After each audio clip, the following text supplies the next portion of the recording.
Qué hermoso es orar como iglesia, ¿cierto? Y qué hermoso poder interceder como aquellos que Cristo ha abierto el camino para venir a la presencia del Padre.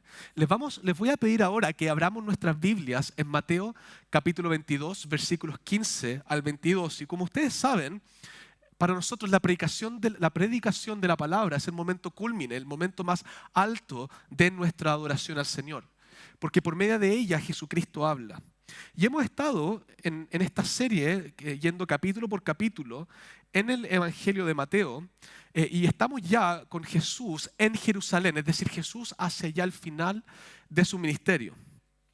La semana pasada hemos visto cómo Jesús está haciendo estas parábolas acusando a los maestros de Israel, aquellos que estaban escondiendo la verdad. Y ahora vamos a ver que hay muchas escenas distintas en las cuales estos maestros de Israel, los fariseos, están una y otra vez intentando de hacer tropezar a Jesús. Pero ellos no entienden a quién están intentando de hacer tropezar. Y de hecho, ellos terminan tropezando con la piedra de tropiezo. Entonces vamos nosotros a Mateo capítulo 22, versículos del 15 al 22. Y este es un texto famoso que tenemos acá. Entonces se fueron los fariseos y consultaron cómo sorprenderle en alguna palabra. Y le enviaron los discípulos de ellos con los herodianos, diciendo: Maestro, sabemos que eres amante de la verdad y que enseñas con verdad el camino de Dios, y que no te cuidas de nadie, porque no miras la apariencia de los hombres. Dinos, pues, ¿qué te parece? ¿Es lícito dar tributo a César o no? Pero Jesús, conociendo la malicia de ellos, les dijo: ¿por qué me tentáis, hipócritas? Mostradme la moneda del tributo. Y ellos le presentaron un denario. Entonces les dijo: ¿de quién es esta imagen y la inscripción? Le dijeron: de César. Y les dijo: dad pues a César lo que es de César y a Dios lo que es de Dios. Oyendo esto se maravillaron y dejándole se fueron. ¿Qué pasa cuando nosotros en nuestras vidas hacemos una dicotomía, es decir, separamos aquello que es santo de aquello que es secular y mundano? Quizás esto es algo que a nuestro mundo le encanta hacer. Por ejemplo, muchas veces los cristianos cometemos el error de creer que el cristianismo se vive en los domingos en la iglesia y que durante la semana estamos en el mundo y somos parte del mundo, y realmente solamente entramos en Tierra Santa cuando llegamos los domingos a la iglesia. Quizás ustedes han visto eso incluso en sus propias vidas. Incluso nosotros como pastores muchas veces luchamos con eso. Quizás ustedes han pensado que el trabajo de pastor o de ministro es un trabajo santo y el trabajo de zapatero es quizás un trabajo mundano y secular. Como si Dios admitiera que existe algo que esté fuera de su dominio, algo que esté fuera de su control, algo que esté más allá de lo que Él quiera santificar. A veces creemos que las autoridades del mundo responden a ellas mismas y no responden frente a Dios. Pero cuando hacemos eso, lo que terminamos haciendo es creando con nuestra propia imaginación a un Dios más y más pequeño.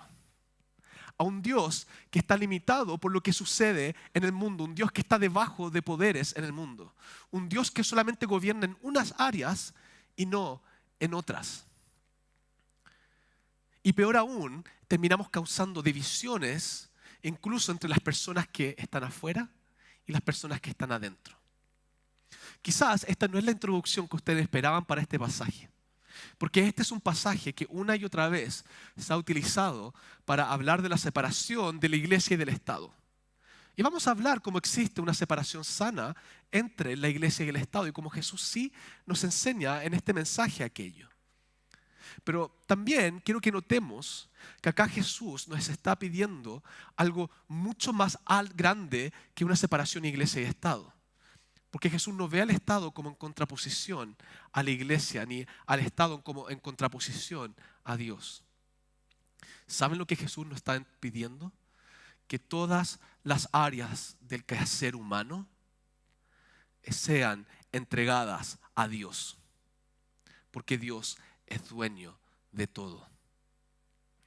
Quiero que volvamos entonces a nuestro pasaje y particularmente a los versículos 15 al 17 y los vamos a leer una vez más para que tengamos fresco lo que el Espíritu Santo nos dice en su palabra.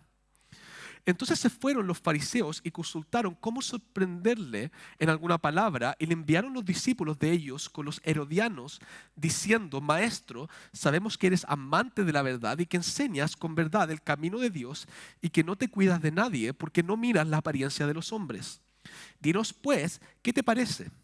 ¿Es lícito dar tributo a César o no? Pongámonos en el contexto que este pasaje nos pide considerar. En primer lugar, recordemos que Israel está bajo el gobierno del Imperio Romano en esta época. Roma había tomado a Israel y tenía sobre Israel un rey que era en esencia un títere de Roma, y este rey se llamaba Herodes. Probablemente ustedes han escuchado del rey Herodes anteriormente. El rey Herodes, él se sometía libremente, o más que libremente, felizmente al gobierno romano, porque por medio del gobierno romano es que su poder podía establecerse y podía tener autoridad. Entonces tenemos a Herodes, que estaba a favor del Imperio Romano, y ahí tenemos a los que se llaman los herodianos. Los herodianos eran aquellos judíos que apoyaban a Herodes y por lo tanto apoyaban a César y reconocían la autoridad de César sobre ellos. Por otro lado tenemos a los fariseos. ¿Quiénes son los fariseos? Los fariseos son los maestros de la ley. Son aquellos que eran los que mejor conocían la Biblia, supuestamente. Hemos visto que realmente no la conocían tanto. Eran los que mejor conocían el Antiguo Testamento, la ley. Y ellos siempre tenían el deseo de que Israel fuera su propia nación y que se restaurara este reino de David, este reino de Salomón. Que Israel volviera a ser aquello que fue antes del exilio. Esos son los fariseos. Ustedes pueden darse cuenta acá que obviamente acá estamos hablando de dos partidos completamente distintos y opuestos. Porque por un lado unos reconocían a Roma como la autoridad, pero los judíos fariseos, ellos creían que Roma era un poder opresor en contra de Israel. Entonces, lo primero que quiero que ustedes se den cuenta es que los fariseos detestan tanto la verdad de Jesucristo que están dispuestos a aliarse con sus peores enemigos. Porque los herodianos eran vistos entonces como traidores a la patria. Y ellos vienen juntos a Jesús. ¿Con qué propósito dice la palabra? La palabra nos dice que el propósito con el cual ellos fueron era para sorprender a Jesús. Es decir, ellos vinieron aliados a Jesús para tenderle una trampa. Porque otra vez recuerden que la figura de Jesús había crecido. La figura de Jesús era alguien que ya era conocido. De hecho, hace tan solo unos días Jesús había entrado a Jerusalén. ¿Recuerdan cuando predicamos la entrada triunfal de Jesús a Jerusalén? Las personas estaban con palmas recibiéndole y haciendo una gran fiesta. Y esto es tanto una amenaza para los herodianos, porque eso parece ser que está desafiando la autoridad de Herodes, porque Jesús lo estaban recibiendo como un rey, pero al mismo tiempo también la idea de que iba a venir un rey político para Israel, porque Jesucristo no estaba tan interesado en ser un rey político. Entonces tenemos esta escena y la pregunta que ellos le vienen a hacer a Jesús es la siguiente: Jesús, nosotros como pueblo tenemos que pagarle impuesto a César. ¿Es lícito, dado que César es un opresor, es lícito que nosotros le paguemos impuesto a César? Ustedes se pueden dar cuenta en el problema que está Jesús. Hay dos grupos poderosos, hay dos grupos influyentes que están tendiéndole una trampa. Si Jesús dice, ¿saben qué? A César hay que pagarle el tributo, ¿qué grupo va a estar molesto con Jesús? Los judíos fariseos. ¿Por qué? Porque ellos soñaban con esta nación independiente de Israel. Entonces Jesús inmediatamente se echaba encima a este pueblo que quería ver la restauración de Israel, porque ellos entendían que Israel iba a ser restaurado política y físicamente. Por otro lado, si Jesús llegaba a decir que no había que pagar el impuesto a César, Jesús iba a ser visto como un rebelde y los herodianos iban a entregarlo a Roma para que él fuera juzgado, que vemos que eventualmente es lo que sucede más adelante. Pero se dan cuenta que Jesús le está tendiendo esta trampa porque cualquier respuesta que él dé, él sale perdiendo.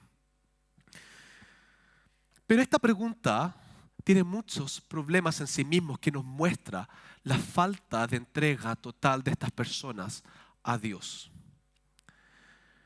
En primer lugar, ellos vienen a Jesús halagándole de manera falsa pero verdadera.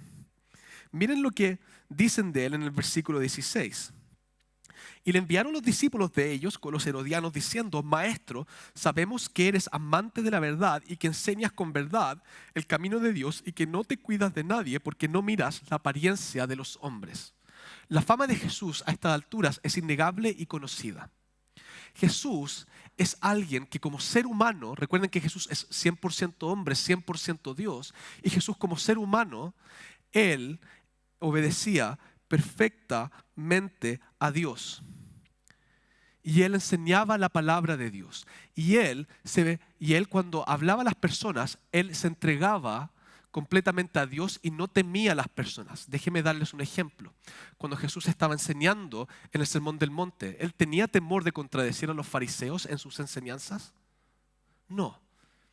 Porque Jesús, Él no miraba, así como nosotros lo hacemos, qué tan impresionante y qué tan temibles son los seres humanos. Jesús como hombre, Él estaba mostrando temor, respeto solamente a Dios. Y es por eso que Jesús es un buen maestro, ¿cierto? Porque Jesucristo, Él cuando enseña, Él enseña con temor de Dios como ser humano. Hermanos, esta pregunta que vinieron a traer los fariseos y los herodianos muestra la falta del temor que ellos tenían, del temor de Dios. En primer lugar, esta era una pregunta honesta o deshonesta. Es una pregunta tremendamente deshonesta. ¿Ustedes creen que a Dios le agradó la pregunta que ellos le hicieron a Jesús? Por supuesto que no. ¿Ustedes creen que ellos no sabían que ellos estaban siendo deshonestos cuando le estaban haciendo esta pregunta a Jesús? Pero así nosotros, en nuestra conveniencia y siguiendo aquellas cosas que nosotros queremos seguir, muchas veces mostramos falta de temor de Dios.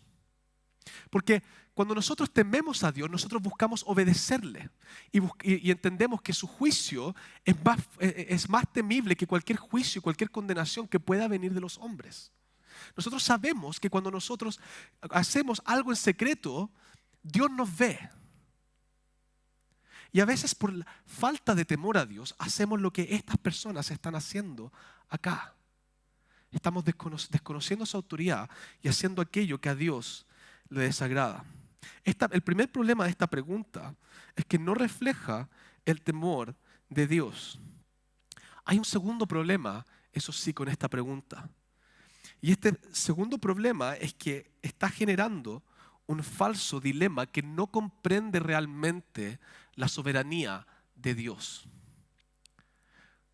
¿En qué mundo pagar un impuesto va en contra de la voluntad de Dios? Eso es un poco lo que aquí parece ser que está en juego. Si ustedes obedecen a César, entonces tienes que estar desobedeciendo a Dios. Eso es lo que ellos están intentando de establecer. Pero hermanos, ¿nosotros podemos limitar el poder de Dios así? ¿Podemos realmente decir que las distintas autoridades que existen en este mundo que no fueron puestas por Dios mismo? ¿Podemos decir entonces que existe esta división entre lo que es secular y lo que no es secular? Esta pregunta denota en gran manera la miopía que ellos tienen de lo que es el poder de Dios. Lo que vamos a ver ahora entonces son dos grandes puntos de cómo Jesús responde a esta pregunta.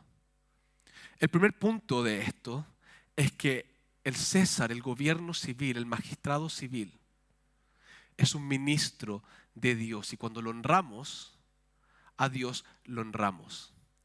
Y quiero dejarles en cuenta lo siguiente, esto no va a ser un discurso político. Esto va a ser un discurso de obediencia a Dios. Pero existe un segundo gran punto. Que todo nuestro, si bien a César tenemos que darle lo que es de César, pero todo lo nuestro, todo lo que existe en nuestra vida, todo nuestro corazón, ¿a quién le pertenece y a quién hay que entregárselo? A Dios. Vamos entonces al primer punto de la respuesta que Jesús hace. Vamos entonces a los versículos 18 y 19. Pero Jesús, conociendo la malicia de ellos, les dijo: ¿por qué me tentáis, hipócritas? Mostradme la moneda del tributo. Y ellos le presentaron un denario. Jesús, lo primero que hace, los desafía y les encara lo que ellos están haciendo. Y después les da un denario. Recuerden ustedes que un denario es la paga que las personas tenían por un día de trabajo. Y en el denario estaba la inscripción, esta era una moneda romana, y en el denario, ¿qué había? Estaba una imagen de César. Jesús está diciendo, este impuesto que les están pidiendo, ustedes ¿a quién se lo deben? A César. ¿De quién es el denario? ¿Qué cara está ahí? La cara de César. Y por eso en el versículo 21 le dijeron de César, y le dijo pues a César lo que es de César.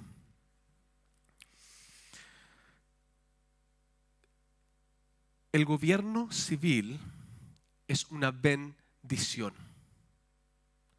La autoridad que Dios pone sobre nosotros es una bendición que Dios nos ha dado. La primera razón por la cual nosotros necesitamos un gobierno civil es porque existe el pecado. En un mundo donde existe el pecado, uno de los propósitos por los cuales Dios nos da leyes y Dios establece a personas para que también apliquen las leyes, es para restringir nuestro propio pecado.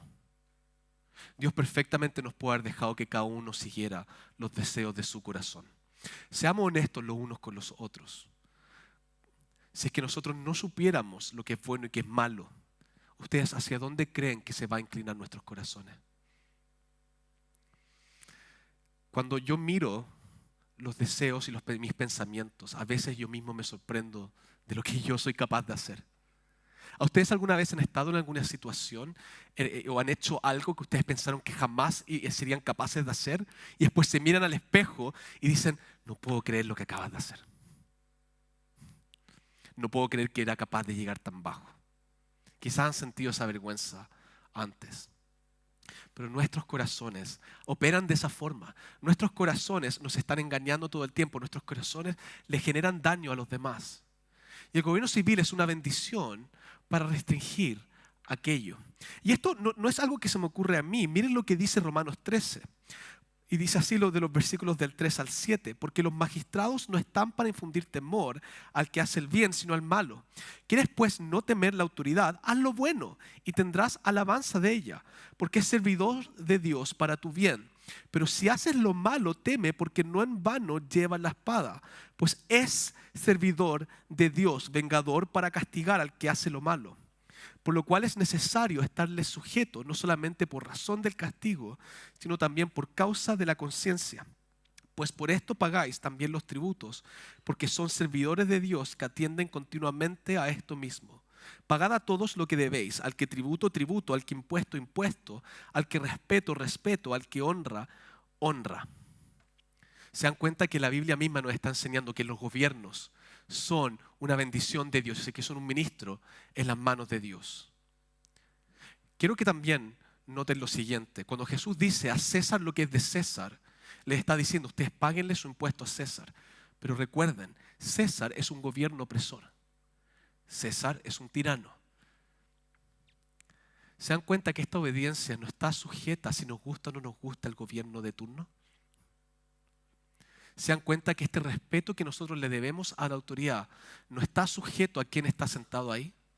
Nosotros vamos a ver que después los César van a perseguir a los cristianos. Y el tiempo que Pablo escribe esto es una época en que los cristianos estaban recibiendo persecución. Pero aún así, nosotros los honramos. Y ellos van a ser juzgados por Dios el día de mañana. Pero nuestra labor es honrar y obedecer siempre y cuando no nos obligue a ir en contra de la palabra de Dios. Hermano, hay un concepto que nosotros como reformados creemos, que todo está bajo el control de Dios y bajo su gobierno. Y espero que eso les traiga consuelo. Todo está bajo su gobierno y bajo su control. Y eso incluye incluso a los malos reyes, incluso a los malos gobernantes. Incluso por medio de ellos, Dios va a cumplir sus propósitos. Incluso por medio de ellos, Dios va a hacer su obra, porque la obra de Dios es imparable. Y como ellos están haciendo la obra de Dios, lo sepan o no lo sepan, estén conscientes de ellos o no. Y ellos van a ser responsables por los pecados que ellos cometan. Pero porque ellos son instrumentos en las manos de Dios y porque Dios los puso sobre nosotros, nosotros les honramos. Si ustedes recuerdan, el 5.º mandamiento nos manda: honra a tu padre y tu madre para que tus días sean largos en la tierra. ¿Qué es ese mandamiento? Ese mandamiento nos enseña que aquellas autoridades que Dios ha puesto sobre nosotros hemos de honrarlas y obedecerlas. Y eso parte por nuestros padres. Por ejemplo, veo que hay niños acá. Y los niños, ustedes están llamados a honrar y obedecer a sus padres, porque Dios los puso por su bien y por su bienestar. Pero no solamente para los niños, también los adultos. Ustedes están llamados a honrar a sus padres y a cuidar de ellos y a mostrar agradecimiento, porque ellos son una autoridad que Dios ha puesto para restringir el mal y para enseñarles. Lo mismo sucede con profesores. Los profesores son autoridades que Dios ha puesto en algún lugar para que nosotros podamos ser instruidos. Sucede también con un carabinero. Sucede con cualquier tipo de relación asimétrica que Dios nos ha dado. Nosotros estamos llamados a honrarla y obedecerle siempre y cuando no nos obliguen a ir en contra de la palabra de Dios. Y estamos agradecidos por aquellas autoridades, ¿cierto? Porque sabemos que Dios las puso ahí. Y puede ser que en el momento nos enoje, puede ser que en el momento nos moleste, pero son una bendición en las manos de Dios. ¿Y saben por qué? ¿Y saben dónde está la profundidad de esto?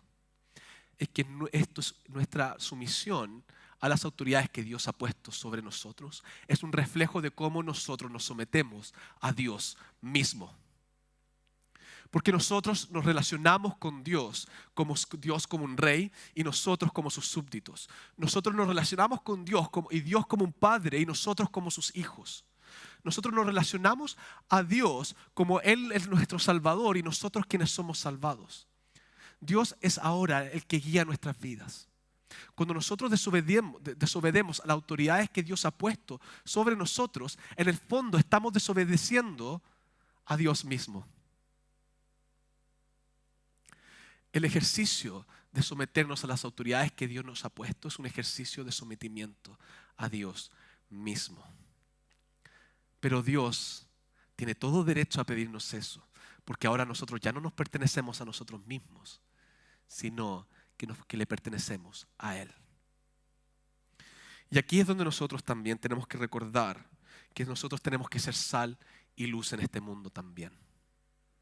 Tú has sido salvado por Cristo. Tú tienes hoy día vida nueva. Tú eras pecador y ahora eres perdonado y su gracia está sobre ti. Y ahora eres una nueva criatura.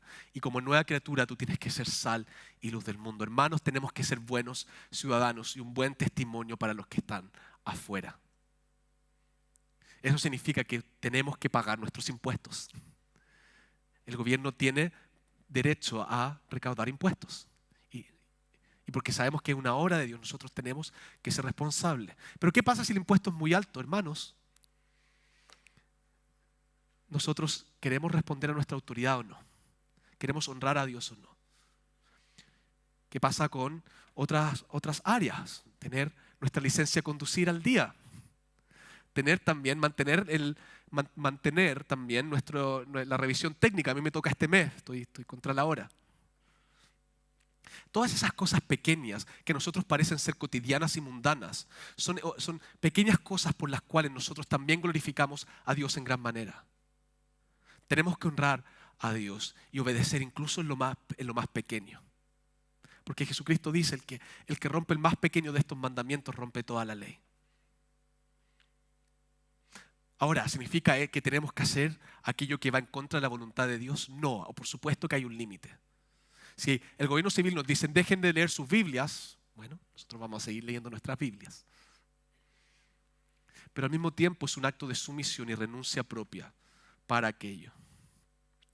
Segundo lugar también, porque tenemos que obedecerles, no solamente porque es un reflejo de nuestra relación con Dios, pero es un reflejo de cómo Jesucristo mismo caminó. Si ustedes recuerdan, hace algunos meses atrás, nosotros predicamos de cómo Jesús llamaba también a Pedro a pagar el impuesto al templo. Y Jesús mismo pagó su impuesto al templo. Jesucristo se humilló, siendo Él Dios todopoderoso, que creó los cielos y la tierra. Él se sometió a las autoridades humanas, que en su capacidad como ser humano, Él se sometió a ellas, a pesar de que Él era Dios. Y Él fue humilde y manso, y caminó conforme a la voluntad de Dios con las autoridades que Dios puso sobre Él mismo. Se dan cuenta que Jesús también se sometió ¿a quién? A la palabra del Padre y a la voluntad del Padre. ¿Para qué? Para que nosotros fuéramos salvos.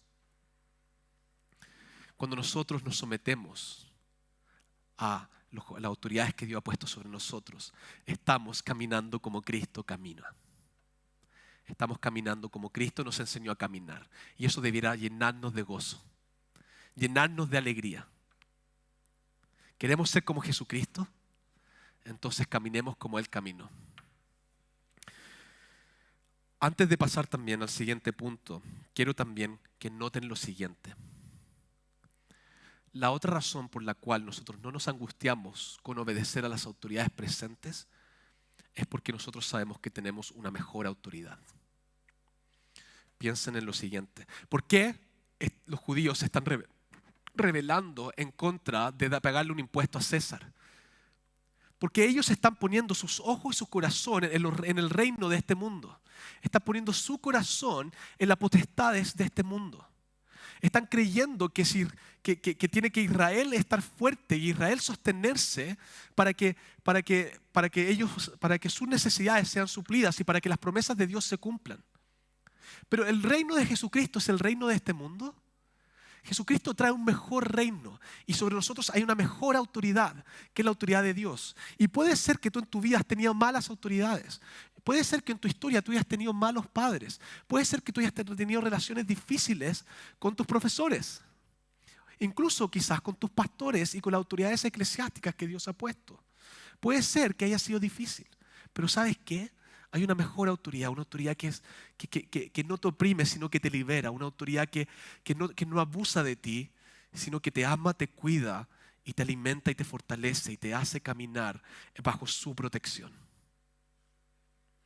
¿Por qué nos sometemos a la autoridad? Es porque nos ponemos bajo la mejor autoridad de todas, que es la autoridad de nuestro Padre Celestial. Que sabemos que nos ama porque envió a su Hijo por nosotros. Y es por eso que nosotros estamos felices de someternos también a nuestras autoridades. Porque si Dios, nuestro Padre, las puso sobre nosotros, entonces tiene que ser para nuestro bien. Porque todas las cosas nos ayudan para bien. Pero ahora sí, pasamos al segundo punto, porque esa es la primera parte de la respuesta de Jesús. A César lo que es de César. Paga tus impuestos. Paga el impuesto que les es debido. Pero quiero que ahora noten la segunda parte de esta respuesta. Miren lo que dice en el versículo 21. Da pues a César lo que es de César y a Dios lo que es de Dios. A César, ¿qué le corresponde? El tributo. ¿Qué le corresponde a Dios? Todo. Todo. Absolutamente todo. Una de las dicotomías que existían acá es que los fariseos decían, bueno, si tú le das tu denario a César, no se lo estás dando al templo y no se lo estás dando a la autoridad religiosa. Pero nótense el punto que está haciendo Jesús y cómo Jesús busca una vía media en la trampa que ellos le estaban haciendo. Jesús está diciendo, dadle a César lo que es de César y a Dios darle lo que es de Dios. Y a Dios le pertenece todo. ¿Se dan cuenta que Jesús no está estableciendo una distinción fuerte entre lo que es santo y lo que no? ¿Se dan cuenta que porque este pasaje se utiliza para básicamente decir que Dios no se meta en las otras áreas de la vida que no sean la parte religiosa? Para establecer esta división entre lo que es de Dios y lo que es secular. Eso no es lo que Jesús está diciendo acá. Lo que Jesús está diciendo acá es que honremos aquellas autoridades que Dios puso, pero que a Dios le demos lo que le es propio, que es todo. Es absolutamente todo. A Dios le debemos todo. Todas las esferas de nuestra vida, todas las esferas del mundo le pertenecen a Dios. César también le debe dar a Dios lo que es de Dios. Cuando nosotros trabajamos, ¿qué nos dice el apóstol Pablo? ¿Para quién tenemos que trabajar? Como para Dios. Ustedes se dan cuenta que el apóstol Pablo en un momento dice que ya sea que coman o que beban, hagan todo ¿para qué? Para la gloria de Dios. No hay actividad que nosotros hagamos que no le pertenezca a Él. No hay día y segundo en nuestra vida que no le pertenezca a Él. No existe esto que si tú se lo das a César no se lo estás dando a Dios. Eso es falso. Porque cuando tú le das a César estás obedeciendo a Dios. Pero Dios nos pide incluso más que un denario. Dios nos pide nuestras vidas completas. A Dios nosotros le debemos todo. ¿Y por qué le debemos todo? Miren lo que dice Pablo en Gálatas capítulo 2, versículo 20. Con Cristo estoy juntamente crucificado. Y ya no vivo yo, mas vive Cristo en mí. Y lo que ahora vivo en la carne, lo vivo en la fe del Hijo de Dios, el cual me amó y se entregó a sí mismo por mí. ¿Se dan cuenta lo que acá está diciendo?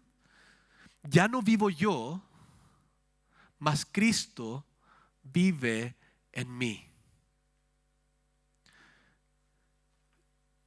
El Padre entregó al Hijo por ti. Y cuando Cristo murió en la cruz, Él tomó tus pecados sobre sí mismo y los llevó a la cruz. Y ahí sí, tu viejo hombre, tu pecado, todo tu corazón que detestaba a Dios y que estaba rebelándose contra Dios, esa persona muere en la cruz con Jesucristo. Entonces ya no eres tú el que vive, porque ahora tú tienes nueva vida, porque cuando Cristo resucita, nosotros somos resucitados con Él, porque ahí es cuando Jesús vence la muerte de una vez por todas. Y ahora nuestra vida no la vivimos para nosotros, la vivimos para Cristo. Entonces ya no vives tú, sino que ahora Cristo vive en ti. Jesucristo te compró y ahora eres suyo. Jesucristo, cuando derramó su sangre, ese alto precio que derramó por ti, en ese momento en adelante tú ya no vives para ti, lo tuyo ya no te pertenece a ti mismo, sino que le pertenece solamente a Dios. ¿Qué hay que entregarle a Dios? Todo. Todo. Y veamos cómo esto también se ve en la práctica. Por ejemplo, tú has pensado quizás que hay ciertas áreas en tu vida que tú quieres dejar para ti mismo, que son pecados que tú guardas y los escondes como si fueran áreas que te pertenecen a ti y no al Señor. Y los escondes del resto. Y buscas seguir alimentándote de aquello pensando que es tuyo y este pecado es mío, no me lo toquen. Pero le pertenece a Dios. Quizás has pensado que con los bienes y aquellas cosas que Dios te ha dado, que nadie tiene derecho a decirte que tienes que ser generoso con aquello para los demás. Porque es tuyo. Y porque yo me lo gané. Y porque fue algo que yo me di a mí mismo. Pero ¿qué nos dice la palabra? Que todo es entregado por Dios y Dios nos manda a ser generosos. Sí, ninguno de nosotros va a tomar y va a poner la mano en el bolsillo, te lo va a quitar. Pero hermanos, lo que tú tienes no es tuyo, es para el Señor. Tienen que darse cuenta que no existe ninguna área de sus vidas que se escape de lo que nosotros le debemos a Dios. Porque ¿saben qué? Dios también nos entregó todo a nosotros. Dios nos entregó todo a nosotros. ¿quién fue entregado en la cruz? El Hijo. ¿Y quién es el Hijo? Dios. Dios se entregó completamente. No escatimó ni aún a su propio Hijo por nosotros. Hermanos, hay dos formas de vivir la vida en este mundo. Tú puedes vivir bajo tu propio gobierno y así intentando hacer las cosas para ti mismo. Y ese camino lleva a la perdición. Ese camino lleva a la decepción.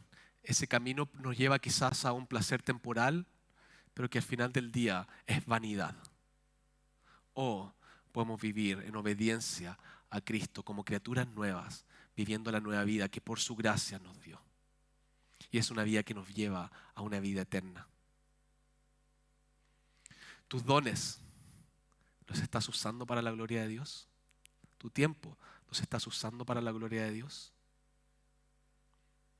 ¿Y por qué hacemos esto? Porque somos salvos y porque podemos hacerlo, porque Cristo nos ha entregado todo en la cruz. Miren cómo termina nuestro pasaje, versículo 22. Oyendo esto, se maravillaron y dejándole, se fueron. Ellos vinieron presentando una falsa dicotomía entre obedecer al gobierno y obedecer a Dios. Pero básicamente Cristo rompe esta dicotomía diciéndolo: todo pertenece al Señor. Y por lo tanto se maravillan, porque la palabra de Dios rompe todas nuestras expectativas. Entonces, hermanos, ¿cómo vas a vivir? ¿Cómo vas a salir de aquí? ¿Vas a salir en obediencia o vas a salir como bajo tus propios méritos? Vas a salir acá y hacia afuera para hacer sal y luz en todas las áreas, porque entiendes que todas las áreas son santas y tienen que ser santificadas por la palabra de Dios. ¿O vas a salir de acá siguiendo creando esta división artificial entre lo que es de Dios y lo que no es de Dios? ¿Vas a intentar de excusarte en que lo que mi jefe me pide no es lo mismo que lo que Dios me pide?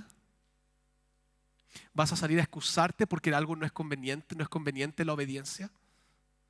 ¿O vas a salir en perfecta obediencia porque sabes que como criatura nueva que vive conforme a las enseñanzas de Cristo, tengo que someter todo a Dios?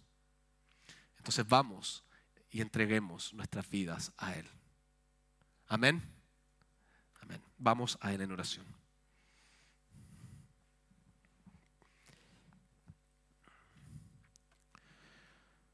Amado Padre Celestial, gracias porque tú nos has dado, Señor, un gobierno, nos has dado autoridades, nos has dado padres, profesores, nos has dado personas que tienen la responsabilidad de velar por nosotros, Señor. Damos gracias, Dios, porque por medio de ellas también vemos reflejada tu santidad, Dios, y también tu amor por nosotros y cómo tú te relacionas con gracia por nosotros. Porque sabemos que tú eres un Dios de orden, un Dios que ama lo bueno. Y pedimos, Dios, que por medio de estos instrumentos el mal sea suprimido, Dios, y tu palabra sea exaltada. Rogamos, Dios, que en nuestros corazones que son rebeldes y que buscan escaparse de tu soberanía, que estos corazones, Dios, sean entregados completamente a ti. Renuévanos, Señor, donde necesitamos renovación. Danos el poder, Señor, para poder ser obedientes a ti. Que tu Espíritu Santo trabaje por medio de nosotros, Señor. Y pedimos, Dios, que también cuando tú nos pongas en autoridad sobre otros, también nos ayudes a ser como Cristo es sobre nosotros. Mansos, amorosos. Pedimos, Dios, que ninguna área de nuestra vida quede afuera de tu alcance y que, Dios, podamos rendir todo a tus pies. En el nombre de Jesús oramos. Amén y amén.